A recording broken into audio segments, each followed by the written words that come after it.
Almas queridas, bom dia.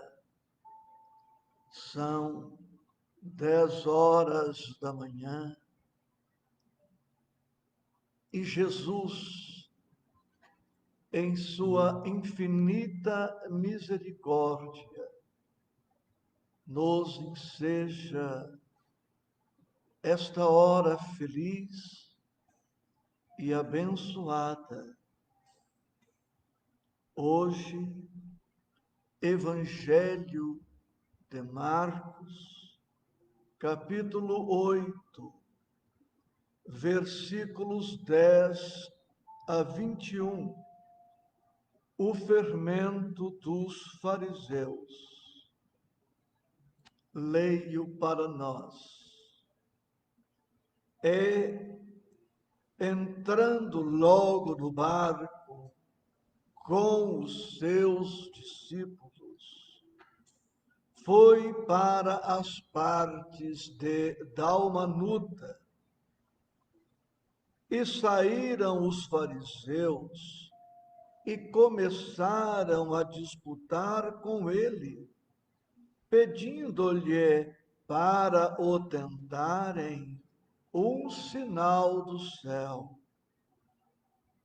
E, suspirando profundamente em seu espírito, disse: por que pede esta geração um sinal? Em verdade vos digo que a esta geração não se dará sinal algum. E deixando-os, tornou a entrar no barco e foi para a outra banda. E eles se esqueceram de levar pão, e no barco não tinham consigo senão um pão. E ordenou-lhes, dizendo: olhai, guardai-vos do fermento dos fariseus e do fermento de Herodes. E arrazoavam entre si, dizendo: é porque não temos pão. E Jesus, conhecendo isto, disse-lhes: para que arrazoais, que não tendes pão? Não considerastes, nem compreendestes ainda? Tendes ainda o vosso coração endurecido? Tendo olhos, não vedes? E tendo ouvidos, não ouvis? E não vos lembrais, quando parti os 5 pães entre os 5.000, quantos cestos cheios de pedaços levantastes? Disseram-lhe: 12. E quando parti os 7 entre os 4.000, quantas alcofas cheias de pedaços levantastes? E disseram-lhe: 7. E ele lhes disse: como não entendeis ainda? Estudemos em alguns minutos algo do que o texto nos oferece. Versículo 11. E saíram os fariseus e começaram a disputar com ele, pedindo-lhe para o tentarem um sinal do céu. Vejamos a cena: fariseus disputando com Jesus, tentando Jesus, pedindo um sinal. Não nos iludamos, mesmo entre os religiosos, encontramos os que disputam, os que tentam, os que perturbam, os que provocam, os que são invejosos, ciumentos, rixentos, competitivos.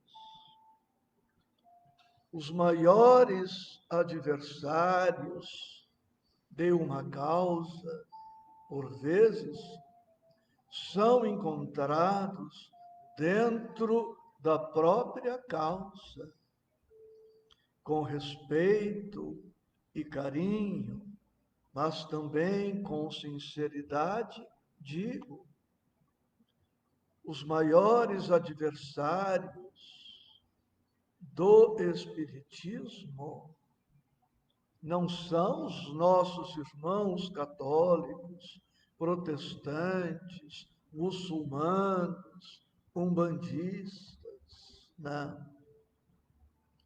É possível que os maiores adversários do Espiritismo estejam dentro da seara espírita, como também os maiores adversários do catolicismo não são os espíritas, os protestantes, são os maus católicos, que não honram a fé, que não são fiéis ao ideário da igreja.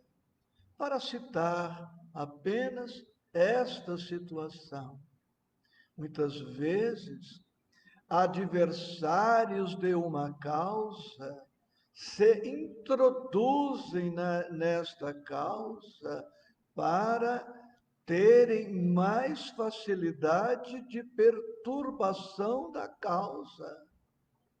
Nem todos os que se aproximam da doutrina espírita são espíritas, amam a doutrina espírita, amam a causa espírita, amam a instituição a qual pertencem. Versículo 12. E, suspirando profundamente em seu espírito, disse: por que pede esta geração um sinal?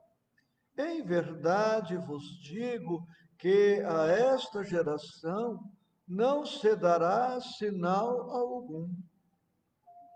Temos aqui o seguinte: Jesus não atende o capricho dos fariseus. Jesus não atende à vaidade, à exigência dos fariseus.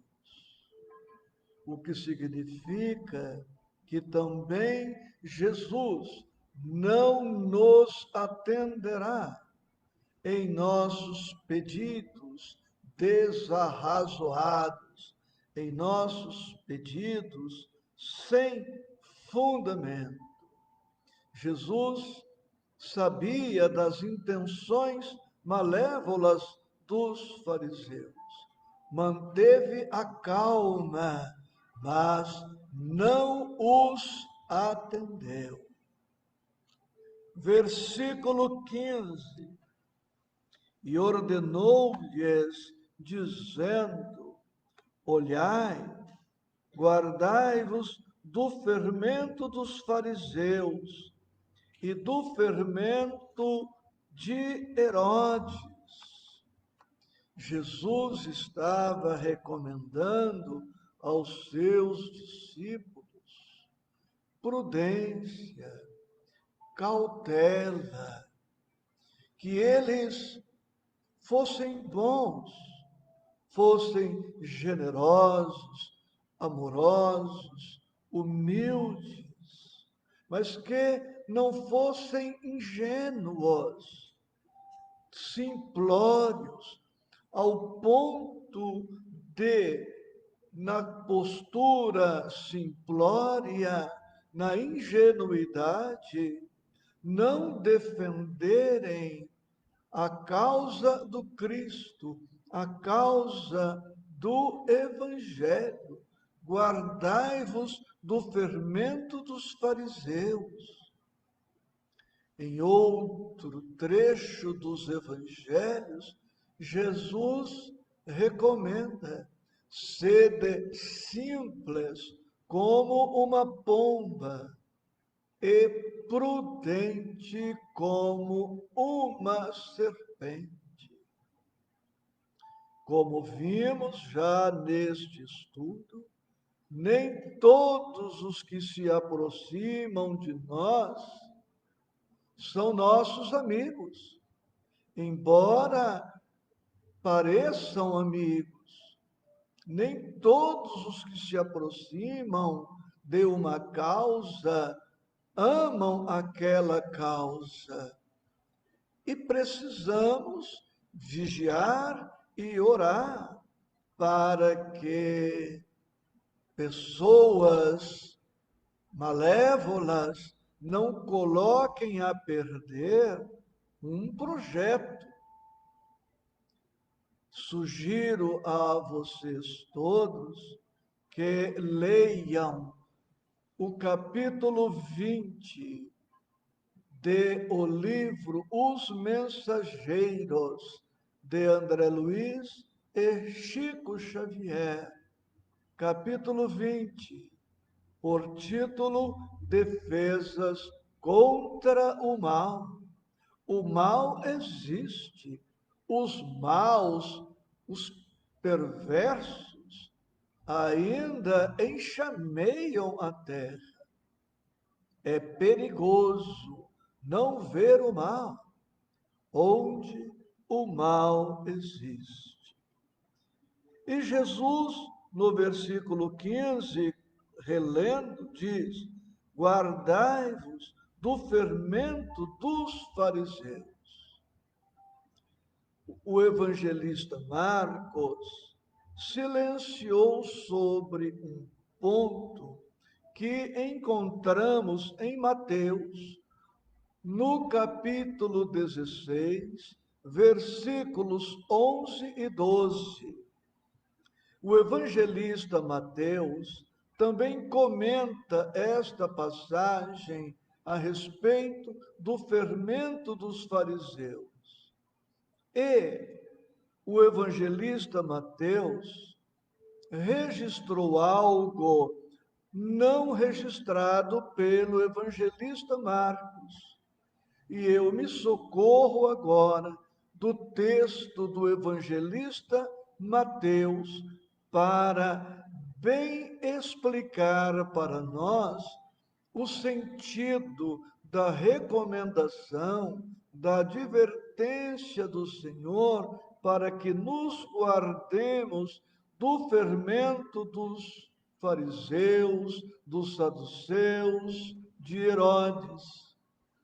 Em Mateus está dito: como não compreendestes que não vos falei a respeito do pão, mas que vos guardasseis do fermento dos fariseus e saduceus? Então compreenderam que não dissera que se guardassem do fermento do pão, mas da doutrina dos fariseus. Jesus desejava e continua desejando que nós nos elevemos em nossa compreensão e em nossa vivência das leis de Deus, que ele apresenta em seu Evangelho. Moisés viera, mais ou menos 1500 anos do advento do Cristo, deixara a sua contribuição. Os profetas sucederam a Moisés, também deixaram sua contribuição. Mas fariseus, herodianos e outros movimentos religiosos da época não compreenderam plenamente Moisés, plenamente os profetas, e eram muito rígidos na adoção de certos princípios, de certas posturas. E não se prepararam os fariseus, herodianos e outros para receberem uma mensagem nova. Eles eram, numa expressão mais moderna, ortodoxos, rígidos em certos princípios e não se abriam para o novo. E por isso, fariseus, herodianos, não estavam em condições de entender o Cristo, de entender o Evangelho, de perceberem que Jesus não estava revogando Moisés e os profetas. Jesus estava apenas atualizando, aprofundando, estendendo, dando uma amplitude maior àquela existente à época. Jesus continuava fiel às leis de Deus, como Moisés e os profetas também foram fiéis, cada um a seu tempo, tendo em vista as especificidades da época. Mas os fariseus, engessados, inflexíveis, mantiveram-se fiéis a certas normas que eram respeitáveis, mas que precisavam ser revistas, atualizadas, adaptadas, melhoradas, ampliadas. Jesus nos recomenda, pois, que estejamos abertos à verdade. Allan Kardec, com Chico Xavier, trouxeram os princípios básicos da doutrina. Kardec e Chico, quanto possível, aprofundaram-se na revelação espírita. Precisamos abrir-nos à contribuição de Kardec, à contribuição de Chico Xavier. Refiro-me aos dois, reconhecendo que temos outros autores também respeitáveis. Precisamos estar abertos para que possamos evoluir e não repetir, com todo respeito, a postura dos irmãos profitentes de outras doutrinas religiosas que são éticas, respeitáveis, mas que também estacionaram no tempo, que não evoluíram, que não reformaram seus pontos de vista. É por isso que o espírita não acende vela, não usa vestes especiais, ritos especiais.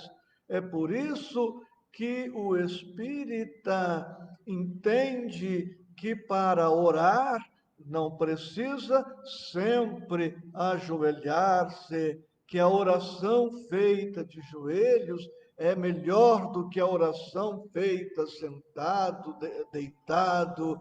Então, o espírita não tem sinais exteriores, posturas exteriores, porque nós precisamos avançar.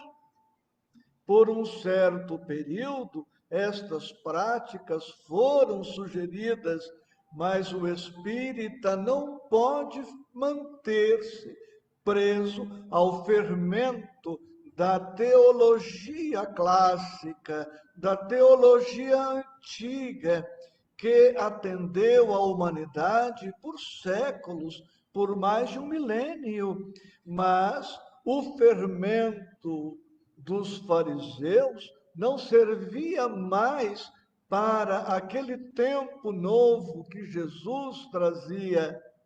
O fermento da teologia clássica não serve mais para nossos tempos.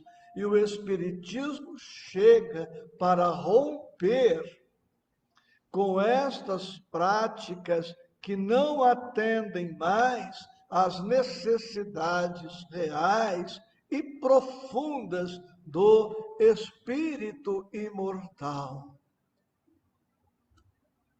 O fermento dos fariseus, saduceus e herodianos também pode ser entendido assim. Precisamos ter cuidado com o fermento da maldade, que muitas vezes se apresenta com aparência de bondade.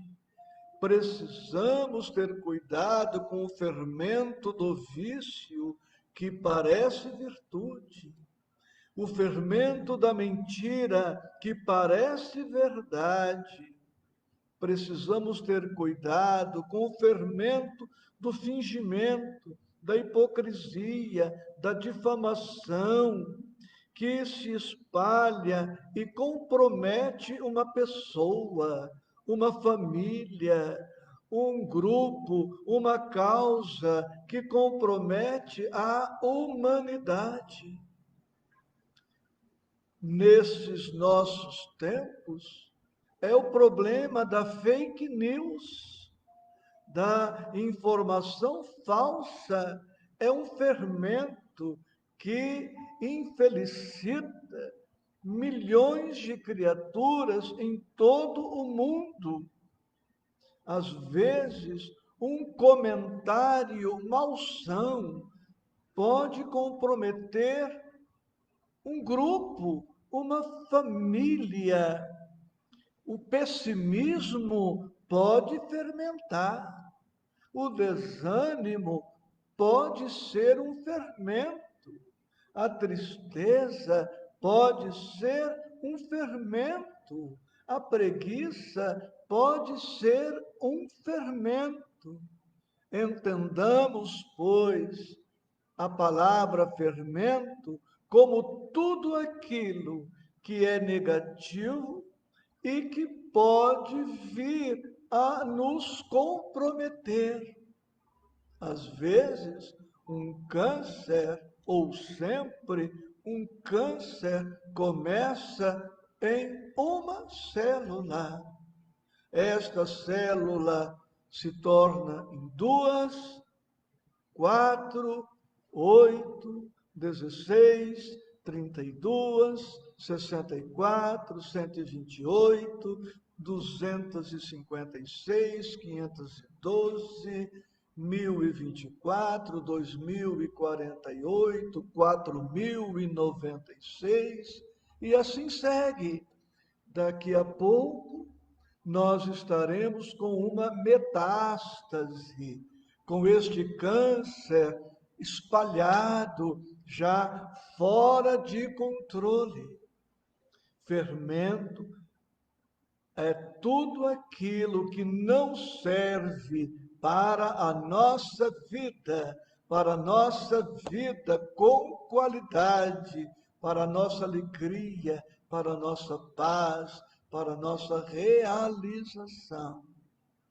Então, não só os religiosos podem fermentar uma causa, nós também, no cotidiano. Sempre que formos veículo de algo negativo para alguém. Por esta razão, necessitamos abrir os olhos, os ouvidos, os corações, para sempre mais e mais compreendermos o Evangelho, internalizá-lo e implementá-lo em nossas vidas através das nossas vivências.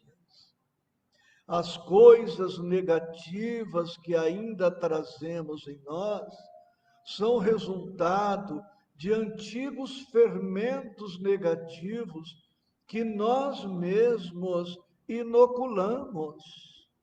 Agora precisamos colocar o fermento do Evangelho e sempre mais fermento do Evangelho, da doutrina espírita para os que são espíritas, para que este fermento novo vá levedando toda a massa antiga e possamos nos reciclar, nos transformar. É um processo, mas que podemos começar agora.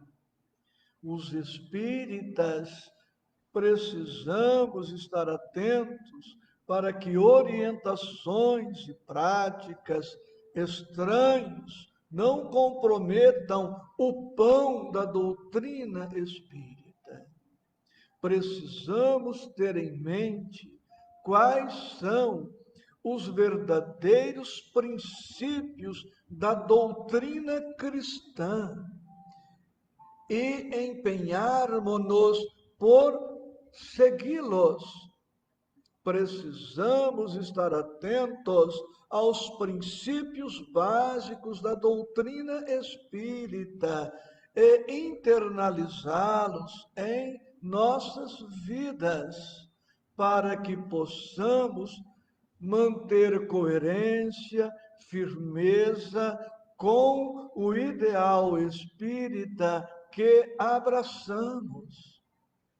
Precisamos ter coragem, independência de opinião e entendermos que nem sempre seremos compreendidos.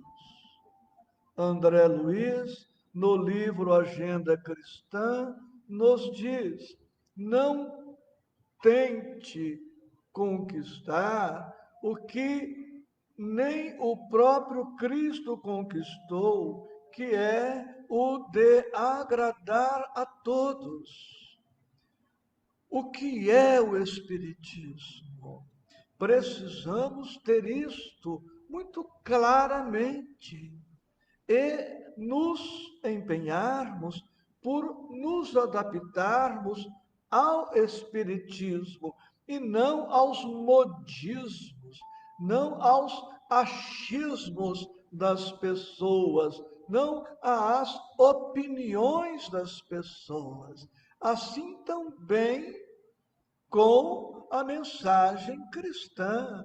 Precisamos ter em mente o que propõe o Evangelho e renunciarmos a pontos de vista, a achismos, a opiniões isoladas, querendo adaptar o Evangelho ou adaptar o Espiritismo ao nosso estilo de vida, à nossa compreensão, ao nosso querer.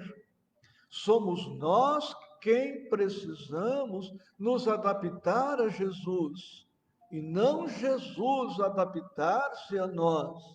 Somos nós que precisamos nos adaptar à espiritualidade e não a espiritualidade adaptar-se a nós, para que não venhamos a descaracterizar o Evangelho, para que não venhamos a descaracterizar a doutrina espírita, para que não fique um cristianismo dos homens em contradição com o cristianismo do Cristo, para que não tenhamos um espiritismo dos homens em contraposição ao espiritismo do Cristo, porque o espiritismo é do Cristo.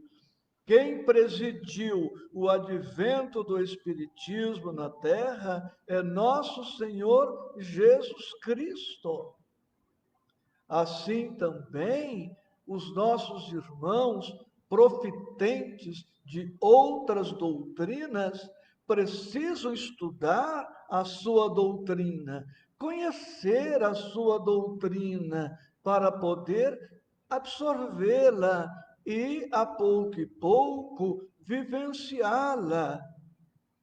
Porque se todos os espíritas bem compreendessem e sentissem o Espiritismo, se todos os irmãos católicos, protestantes, budistas, bem compreendessem e sentissem cada um de per si a sua doutrina, haveria fraternidade na terra, haveria amor, respeito, carinho, tolerância entre as religiões, não haveria competições, ciúmes, inveja, rivalidade, não haveria estes fermentos deteriorados que fazem com que cristãos pertencentes a uma denominação religiosa sejam inimigos dos cristãos pertencentes a outras denominações igualmente cristãs. O que nos separa uns dos outros são os fermentos do orgulho, do egoísmo, da inveja, do ciúme, cada um pretendendo ser o dono exclusivo da verdade, cada um pretendendo ser o dono exclusivo da salvação, cada um pretendendo ser o único a possuir a chave do céu, ser o dono da verdade. E é tudo uma ilusão, vaidosa, caprichosa, sem o menor fundamento. Quando os religiosos todos se compenetrarem do sentido profundo do que seja religião, todos estes cismas, todas estas separações desaparecerão da face da terra. Que nós sejamos fermentos do bem, onde quer que nos encontremos. Que Jesus, a todos nós, sempre nos abençoe. E, por fim, digo, bem aproveitemos este dia, esta oportunidade abençoada. Muita paz.